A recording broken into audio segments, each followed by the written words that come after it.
Conference that is about to start in just a few moments, actually just minutes right now. We're going to send it back to the studio and you guys can take it live.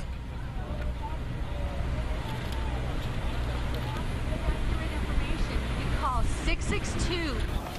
All right, that was David Romero reporting live from Los Alamos. Of course, as he said, that meeting, that update that comes every day at noon is about to start. We want to let you know about some other community meetings that are set for today. Tonight for Los Alamos, there will be evacuees. Now we understand that the press conference is now beginning. Let's go ahead and go to that in progress. No structural damage anywhere in Los Alamos at all. This is different than Sierra Grande fire. I was here. It's quite different than what it was. When can we come back? You'll hear more from the incident command and from our fire chief. The council will not, based on what their recommendation, allow anyone to come in until we know that this town is safe for re-entry. And you'll get a fire status. What's the status of the fire? We know from last night, I got to talk to Chief, the fire crossed over into Santa Clara. I know Governor Daschino, we share his concerns, especially for his cultural bluffs. Here to assure him that we will be in this recovery together. The council has started meeting with community residents. 2 p.m. There's shuttles provided at the shelters. 2 p.m. at the White Rock Baptist Church, and we will continue to do those briefings. And I believe, no, I think we're going to have Governor Martinez will be joining us in a few minutes, but Governor is coming. Okay. And we'll have her make some comments. Not to put you on the spot, but would you like to make some brief comments to folks? Just a quick update, if we could. Sure, yes. Just to let everybody know, we have new firefighters that have arrived on the ground. They arrived last night. We have about 1,000 firefighters and support staff that are concentrating on the entire fire all the way around. We were over at Conchas last night and gave a briefing and gave good information to them and got feedback on how we could really be better at describing Conchas and the different parts of that area that have the name Conchas but aren't the same place, so that when we identify burns or identify threats, they did ask for the press to be a little bit more specific so that they know which part is being talked about. We have more National Guard that is being deployed right now to Cloudcroft. We have the Little Lewis and the Donaldson fire that's taking place down there. What we're asking again is there are a lot of folks out there that want to help. They want to be able to donate things. Call the Red Cross. Call the Salvation Army. Now they've got to have resources that are going to be shipped down to the Cloudcroft area, because we do have some evacuation taking place there as well.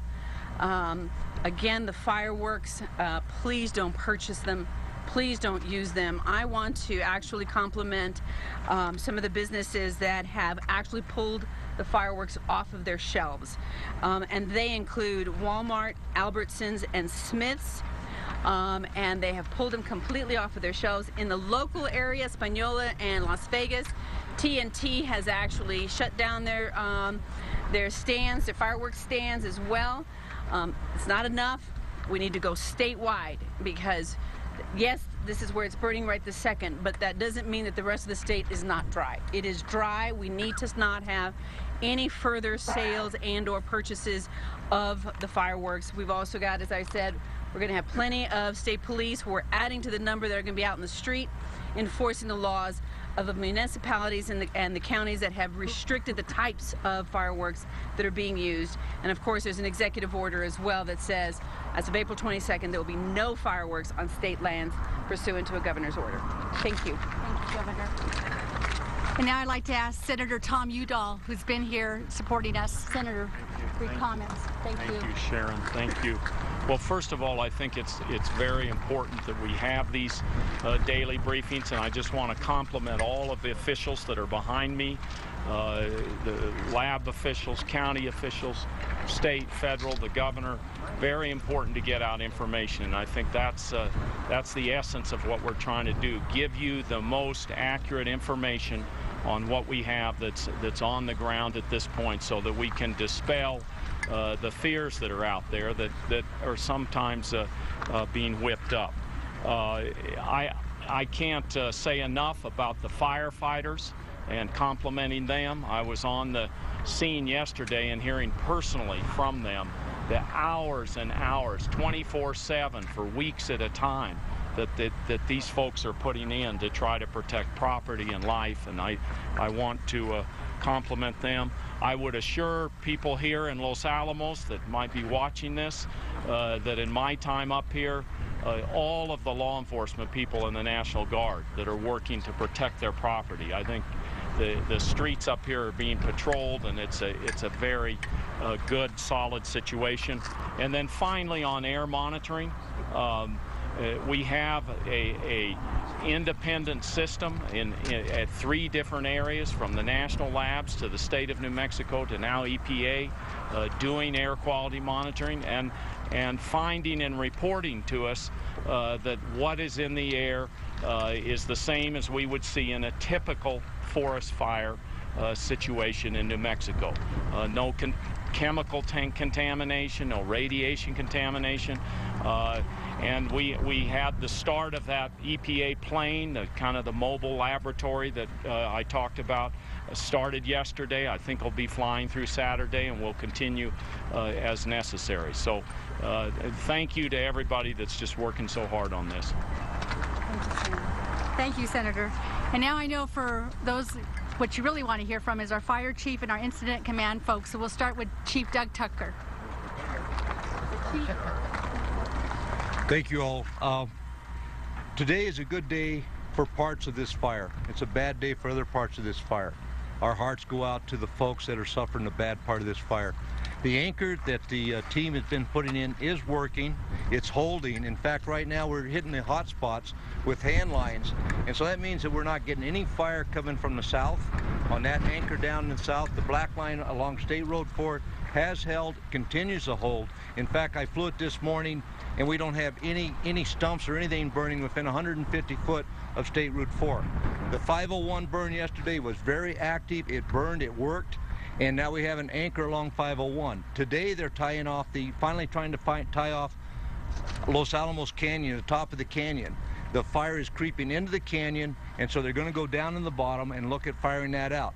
That will buy us another anchor that ties it into the Camoson Ridge. So this continues to get anchored around the county. The sad news is, with it going in Santa Clara Canyon, that's going to take some resources away. We have seen fire behavior we have never seen down here, and it's really aggressive. We talked about repopulating the community, looking for Friday, Saturday. That's not going to happen. This fire is too active. The burn scar from the Cerro Grande fire is too active. Those dead and downs continue to burn. The fine fuels grab those logs, and it continues to burn and move across those areas that we thought were a good solid anchor, that I personally thought was a good solid anchor. So for those folks that I told that Friday, Saturday was our target, we are no longer looking at Friday and Saturday as our target.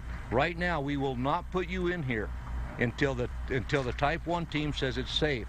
With that fire, if anybody saw that column last night, nobody would have predicted that column when it hit Santa Clara Canyon. So that's the type of activity you're dealing with. This, like the counselor said, this is not the Cerro Grande fire. So when re-entry, repopulation is going to be a lot easier. We don't have to go back in. There's no utilities missing. We don't have to do any rebuilding. We don't have to close any streets. So repopulation should go fairly smooth once we're able to give the go-ahead and let folks move back into town site. But we cannot let them move back in when there's still fire, active fire in the canyons around here, and we just don't have a good handle to say it's safe to come in here.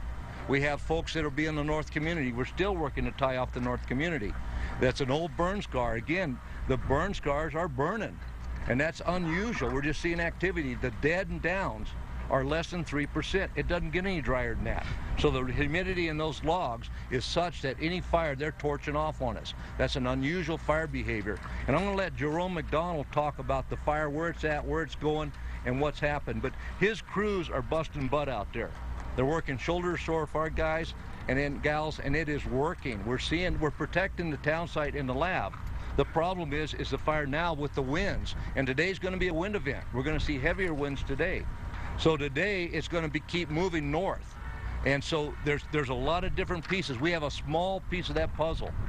And our piece is looking pretty good, but the rest of the puzzle's not looking real good. Chief, when you're talking about Sierra Grande, would you just assure people electricity's on? There's no the safety of it as well. There is no utility compromise. There's no road compromise. Everything will be open and working when we bring folks back. It's not like the Sierra Grande where we had to go in and turn gas on neighborhood by neighborhood, pilot by pilot. That's not necessary this time. And more than likely what it'll be is just a repopulation, and I'll let Chief Torpy talk to that, but I'm going to let Jerome McDonald discuss where the fire's at. Jerome? Good afternoon. I'm Jerome McDonald, Operations Section Chief for the Southwest Area Incident Management Team, and we've been here since Sunday. Let me talk a little bit about yesterday's fire growth. It ran four miles to the north of Los Alamos, and the current acreage is 92,710, I believe, based on our IR flight last night. And most of that growth was north. It ran into the Santa Clara, down into the bottom of that drainage, and up and out the other side. And there is portions of the fire that are now back on the Forest Service land there to the north of the Pueblo. We're working closely with the Pueblo, identify trigger points and opportunities as far as what we can do to that fire.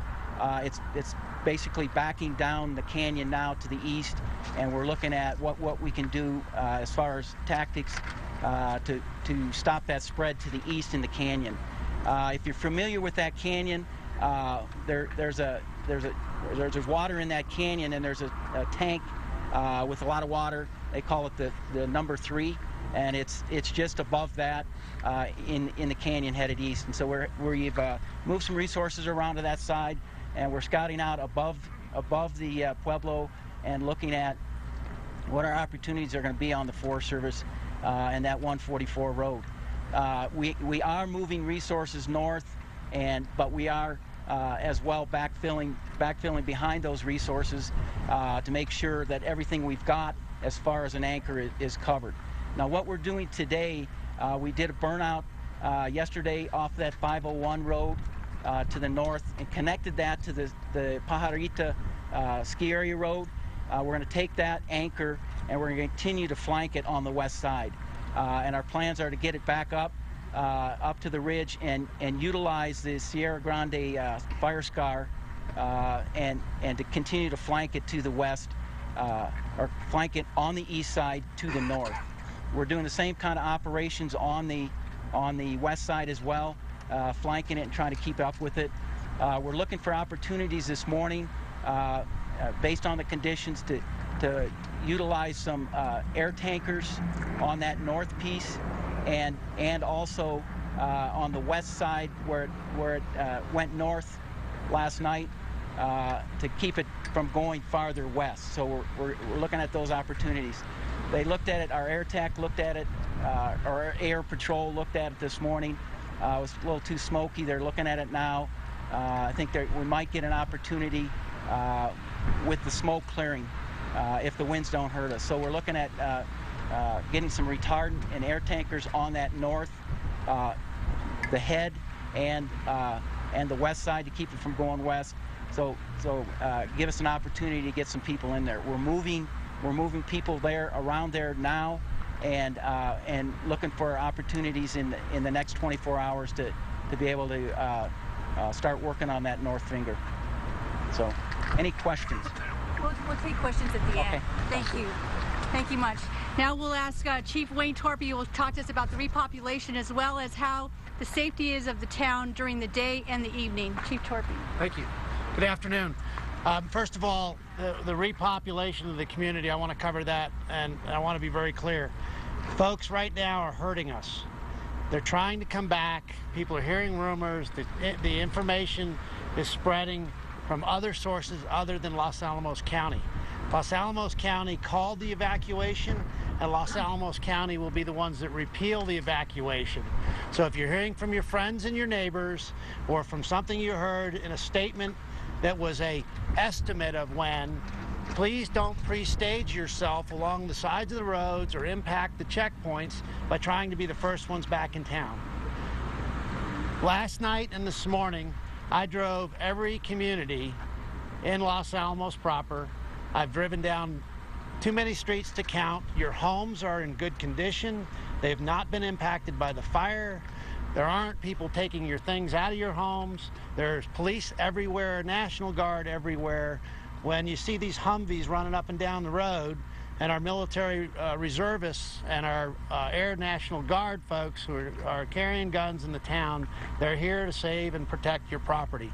So I want to reassure everyone that nothing has changed in your home since you left that I can see from the exterior, and if it is from the interior, it's only something that happened that was a maintenance item. So please just be patient with us. The fire chief spoke to you about the difficulties of choosing the time to bring folks back into town. This is not the Cerro Grande fire. We don't have burned homes, we don't have interrupted utilities, we don't have anything that has affected your properties other than the absence of you in them. So again, please be patient, wait for us. There's going to be a stage of things that happens over the next several days, and we haven't chosen the time yet. So if you're trying to guess and play poker with that, you're going to be sitting alongside a highway, you're going to get frustrated and mad at us, and you're going to erase the successes that we had of the speedy evacuation by having a very painful reintegration of the community. So again, please listen to that warning. We are not letting you in because you're sitting out there pleading with us. That won't happen. Now, how are we going to make it work? We have to get the city open. The county has to open city operations. We have emergency personnel only here. That's the essential people that make this thing function during the crisis. Before we can bring community people back in, we have to get our hospital reopened. You know, once we dump a population into this community, we need to be able to provide medical services. Our hospital's closed. They need advance time. We need to give them advance time so that they can do those things. County needs to bring all of our county operations that support the residents back up to operation. We're working on that. We are starting to staff up. Starting tomorrow, we'll be staffing the county up. That's not an indication of that something's imminent.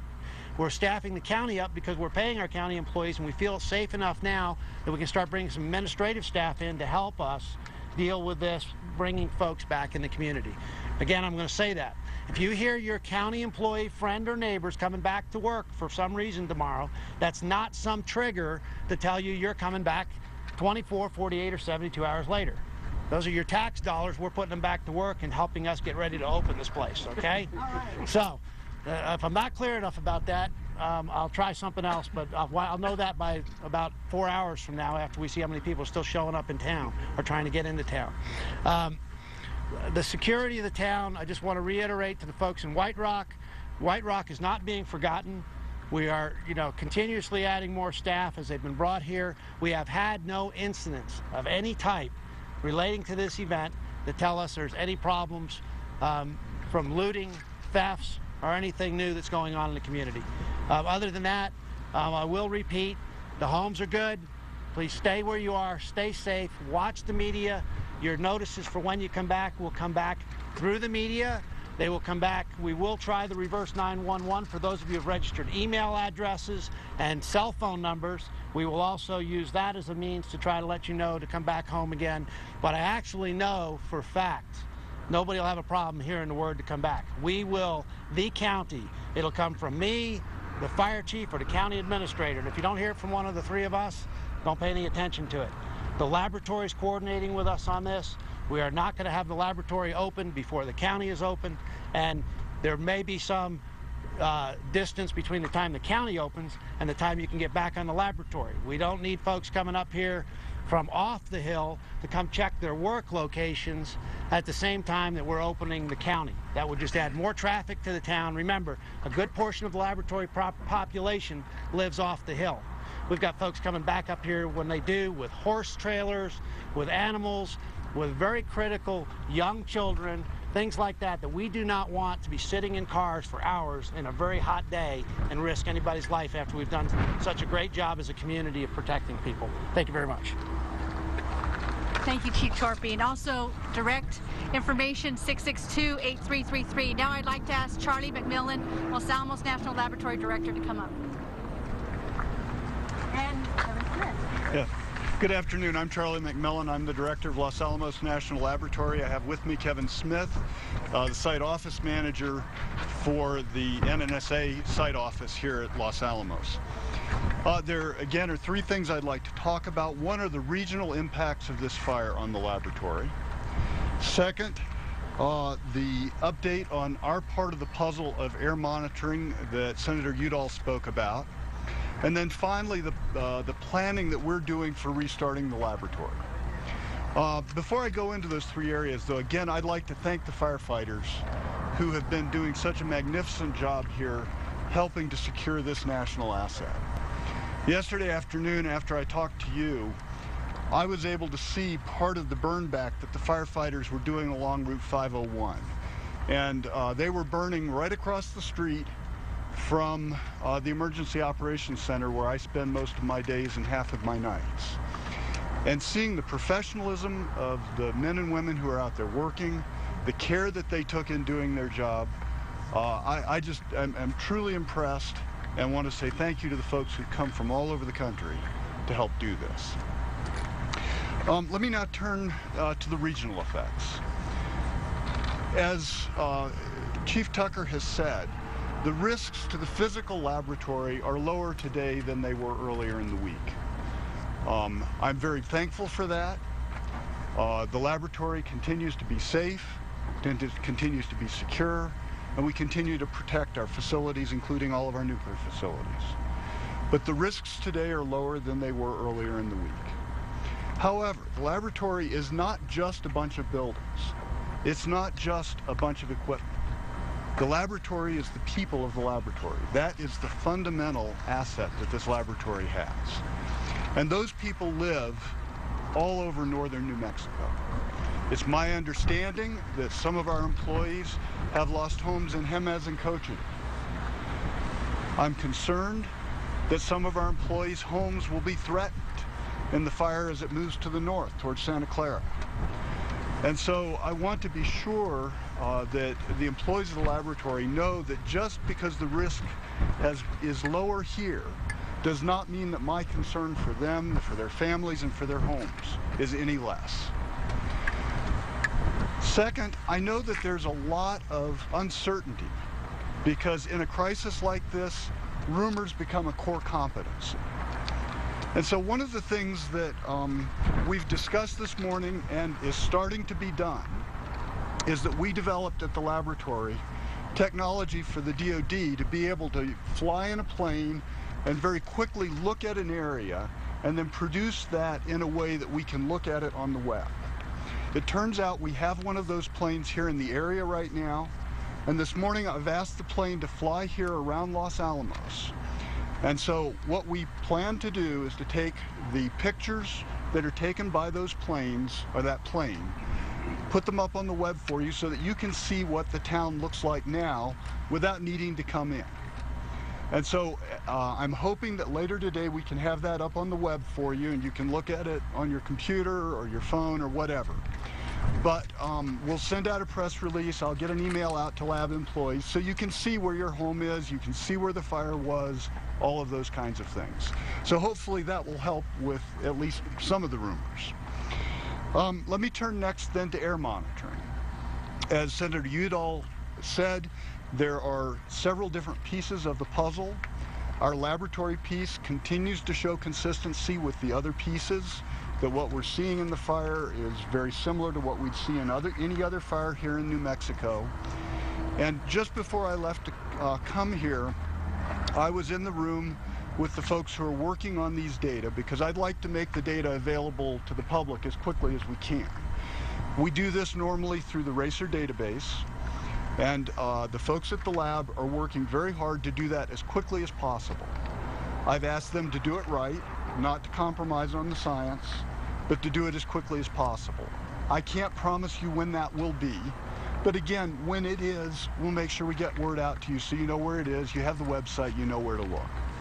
But again, the message here is We aren't seeing anything unusual in those samples today that makes me think it's other than a normal forest fire.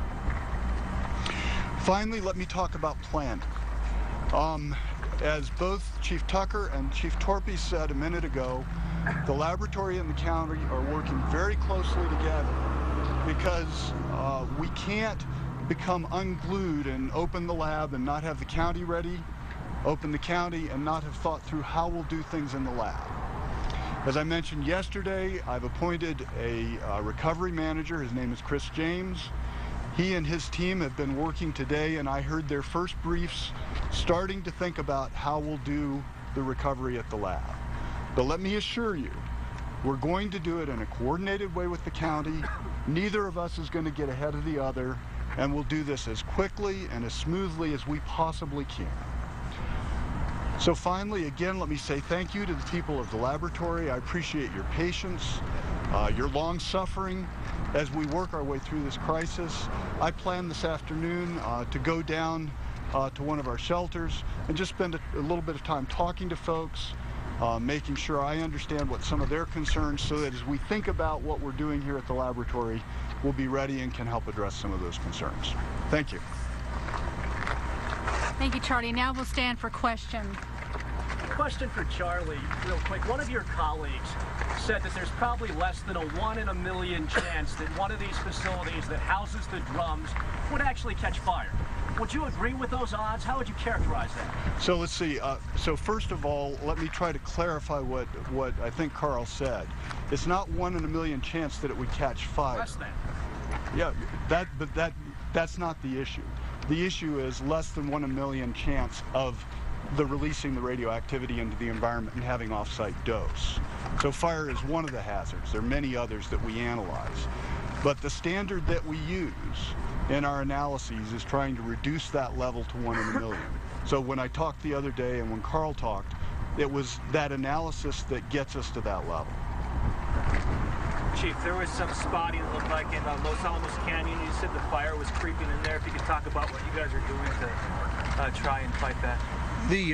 The fire did get into Los Alamos Canyon because of that active behavior yesterday. There is a spot fire in Los Alamos Canyon. It's in the right place, and the teams are going in and burning out basically from the reservoir down to the West Road.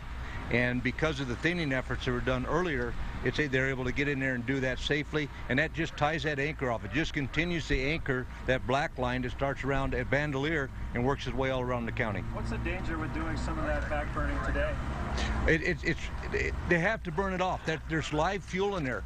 This is a living thing. Fire, people don't realize that wildland fire is a living thing. It's going to move. It's going to do what the wind takes it, or the fuel takes it, or topography takes it. So you can't just shut it off when you want to shut it off. People say, well, why don't you bring in the heavy tankers? That's just going to stop in one place. So the way you do it is remove the fuel. So right now that fuel is being removed in a safe, efficient manner. Well, Chief, one of the air tanker pilots yesterday told me that early on they were seeing spotting up to 5 miles in advance of the fire's front line. If that's accurate, and today is your worst wind day, could you see condition on par with that again? Yes, this isn't the worst wind day. It's a bad wind day.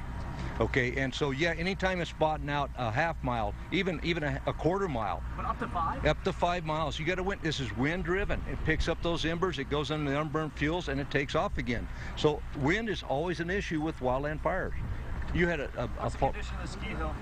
The ski hill is a challenging effort. Right now we still have crews up there. In fact, we have crews up on top fixing the cell tower and our radio tower. We lost radio, and so they're up there taking care of that. So it continues. It started on the east and west end. So we've lost.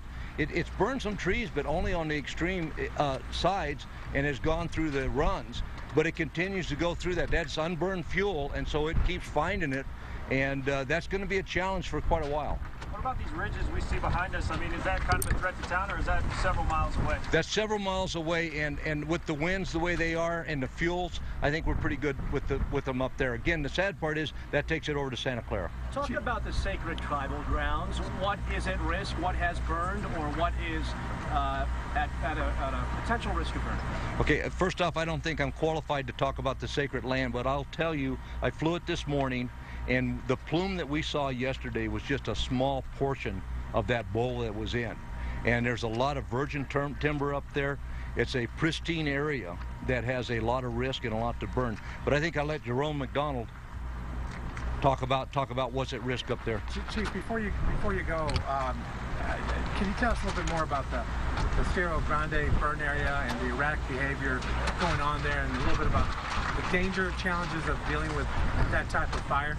Okay, what I was talking about, usually when you have a burn scar, it's burned it enough that the fuels aren't going to get up and run, and it's just going to lay there. And usually when it hits there, it's kind of like hitting a thinned area. It just drops to the ground. The problem is the fine fuels, the grasses and the fine fuels are carrying the fire to those logs that during the Cerro Grande fire were trees prior to the fire and are on the ground. If you go up there and take a look, it's like matchsticks. They're laying there. And so any fire that touches it is going to start a fire, and then that carries a fire, and there's a lot of fuel load. The BTUs being released by those trees are what's carrying this fire. Chief, how close is it to the Pueblo proper? Are any structures being threatened at this point? I'll let Jerome speak to that, but we protected a ranger station up there at the bottom of the canyon, and it's probably 4 miles from that, 3 or 4 miles from that. It's a ranger station that was protected during the Oso and the Cerro Grande fire. Jerome, you want to talk about the... And to answer your question about the Pueblo and the what's there, it's at least 7 miles from there, and that's to the east. And that's what I was talking about earlier as far as in the canyon, not allowing it to go any farther east. And so that's one of our priorities today. Can you speak with context as to what the relevance of those grounds? Now, this is a separate question as far as you're talking about Chacoma Mountain there, which is actually not down in the bottom of the drainage. It's up on the other side to the north side. The fire ran through the drainage from the north, or from the south to the north, and it's up on the top of that mountain. But the tribal grounds, what's the relevance of that area there? It's a sacred ground to the Pueblo.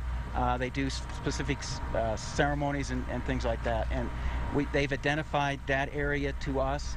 But with the fire activity yesterday, it ran up and it's on that mountain. We had people there keeping an eye on it, but they had to pull out yesterday evening. But it's on top of that mountain. So are sacred areas burning right now at this point? Yes. And how bad is the damage to the watershed? We're going to have to, when we get a chance to get back in there and see what kind of the severity. When you look at the fire from a distance and you're not able to get in there for a couple days, it's not that fire ran and everything is nuked or everything is killed. Sometimes at night when it's backing down the drainage, you get less damage. In fact, some beneficial effects of that. So we will, as we get into the rehab mode and start to look at different areas of the fire, we do satellite imagery for the severity of the burn, and those areas that burn more severe than others, and that turns out to be a mosaic, and so it's not 100% of the area that's cleaned off. It's usually less than that. Jerome, the burn scar area up in that where the fire burned yesterday, is that helping you guys control that fire, contain that fire? Right, and with that, the burn scar, the Cerro Grande burn scar, which is all this face behind us as far as the east side of the fire, is basically as it hit that, and it's more going north, but as it hit that, the fire intensity. Or the flames dropped, and fire intensity is still hot, but it's more of a backing fire to the east, and that's why we're putting our efforts on this flank here above Los Alamos, and that east flank. That's something that we can get people into and work on the flank. You're seeing growth on two ends of the fire here, right? On the southern end and on the northern end, though the winds are moving in a northerly direction. One, do you expect the winds to shift back in an eastward direction later this afternoon? And two, talk about the growth in two different places on two different flanks. Okay, let me talk about the growth on two different flanks, because the majority of the growth, the 23,000 acres that were yesterday, was the north. Okay, there's very little growth on the south. There is some growth, and the other incident management team is covering that south end. I don't expect from our forecast that we'll get east winds. The forecast is for southwest. Red flag winds, but the other factor that's going to hurt us today is that the thunderstorm winds, which you can't predict where those gusts are going to come from. So we could, out of a thunderstorm, get an east wind, but that would be an isolated portion of the fire. Did the fire creep into Bandelier at all yesterday, or was that pretty well protected? It's in Bandelier, and what's happening down there in the park in Bandelier is the fire is moving down in the drainages, and we have crews, and they're hopscotching from those different drainages and stopping the spread in the drainage. So in Frijoles we did that a couple days ago, and the next drainage south they worked on yesterday, and they're stopping that. So they're having a lot of success. Did the fire creep any closer to the actual structures down there? No. Jerome, you were here for Cerro Grande. How does the preparedness affect today's firefight from 11 years ago to today? We've come up against that in a couple areas where it was been beneficial, and especially with the burnout yesterday on the 501 road they were talking about. There was fuel work done in that as far as thinning and those kind of mitigations after Sierra Grande, as well as the fire up above, and that was very helpful for accomplishing that burnout yesterday. Can you talk about the significance in this acreage? You're just shy of matching and beating the largest fire in New Mexico history, and for us it's a number, 92,000, but what does that really mean? Well, that's definitely an indication of what kind of fire season this has been. Our team was on the Wallow fire as well. We were on it when it went above the Arizona record as well, 400-some thousand. It wound up being 500, but it's an indication of how severe this fire season is, and we're seeing, as firefighters, we're seeing extreme fire behavior and things that we haven't seen in our careers, and the kind of growth that we haven't seen in our careers. And it's mostly the biggest growth is in that higher elevation mixed conifer, which is on the top of these mountains here, and the hardest part about that growth is that it spots out mile and a half, and so it propagates itself by those spots, and that's how it's getting the large growth. The IR flight pegged this at I think 92,000. So we've seen quite a bit of growth to the north already with this plume. Is it safe to say that this is most likely in the triple digits by now? Not by now, but it will be soon. Jerome, how long of a career are you talking about? 35 years. 35 years. So is this fire the largest fire in New Mexico history right now? I'm not sure what the numbers are. Not even 94. So we will probably break a state record here with this fire. Yeah. Do you expect the same sort of growth that you've seen over the last 24 hours, over the next 24 hours, from 60 to 90,000 acres? I mean, basically 140 or so sections, 140 square miles? I do not expect that kind of growth today. I do expect, we've had, since we've been here, the first day was 40,000, second day 20, the third day 10, and I'm thinking it's going to be closer to that than what we had yesterday at 23,000. Director McMillan, if we could ask you just what are some of the measures being taken to protect some of the legacy waste areas and legacy waste itself? Yeah, certainly. So I think I mentioned yesterday that we had sent crews out yesterday and the day before to go remove fuels even further from around those areas. That work is essentially done now, and we're moving on to doing some of the other work that we could find around the boundaries of the laboratory, just as Jerome said, to further move fuels back, to thin them out. And so we're doing that. In addition, in collaboration with his teams, down toward White Rock, we've been cutting bulldozer lines, taking in the masticators to be able to cut lines there. So that's all work we're doing, and we're coordinating it with the fire teams. If you could kind of explain to the layman what legacy waste is and what are the hazards that it could potentially... Well, so what they are is they're things like lab coats that we've used in plutonium facilities, gloves that have been used there, things like that have touched radioactive materials, and because they've touched them, we have to treat them very carefully so that, you know, they don't get out into the public. And so that's the kind of thing we pack into these metal drums and then ship to WIP. There are some people that say that, you know, back in the 1940s, 1950s, at the onset of some of the experimentation that was going on in Los Alamos, there were certain projects that just weren't documented. They thought it was okay to kind of bury this stuff in cement or possibly just bury it in the ground. Is that true? And are those areas that have been suspected of maybe housing some of this material, are those areas being protected as a precaution? Well, let's see. There are a bunch of questions in there. One was about the history. You know, clearly the standards associated with safety have changed over time. And today the standards we use are much higher than they were when I started my career nearly 30 years ago, higher than 30 years before that. And so, you know, an area where we've worked on these kinds of issues is in the material disposition area B that's over here. That's that's an example of that past. And so we do know some things about what are there. Is our knowledge perfect? No. Is it zero? No. It's somewhere between nothing and perfect. But we've been able to use what we know, use sampling techniques to be able to, in a very safe way, deal with the material that's in MDAB. And so the answer is, I stand by what I said earlier. Our facilities are in a safe, secure, and protected stance. Outside of the facilities, though, would you characterize any of that residual waste in today's terms as being hazardous? Oh, well, certainly the historic waste was. I mean, if it involved plutonium as an example, it's of course hazardous. So it's not that we're changing what we call it today. I mean, back then they called it whatever they did. I don't know what they called it. I wasn't here then. But today we would certainly, and we handle it that way. We treat it that way as we, do the excavations to do the cleanup. So, we have reasonable information about what's there, both through what we know historically, records, talking to people, and sampling.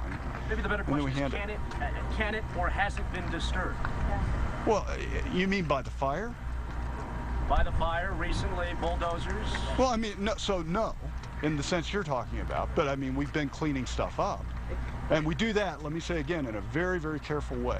Folks, one more last question, and then we need to cut it off. The remediation that you're talking about in that particular area, when we were here a year ago, 2 years ago, it was kind of open. I've been told that there are structures that are movable structures that are put on top of some of those waste sites. Is that accurate, or I mean, is there? So if you want to talk about what we've done in MDAB, we really need somebody else here. Michael Graham has worked that. So I'm not the right guy to try to give you the details, but I've got the people who can. Thank you, folks. We'll be at 2 o'clock at the White Rock Baptist Church to talk to residents, and we'll see you tomorrow at noon here. Thank you all.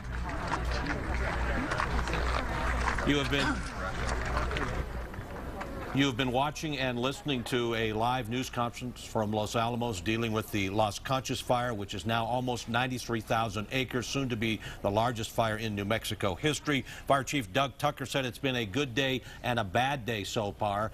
Perhaps the highlight for the evacuees is the fact that they will not be allowed back into Los Alamos, not Friday, not Saturday. The earliest would be Sunday, and that's iffy.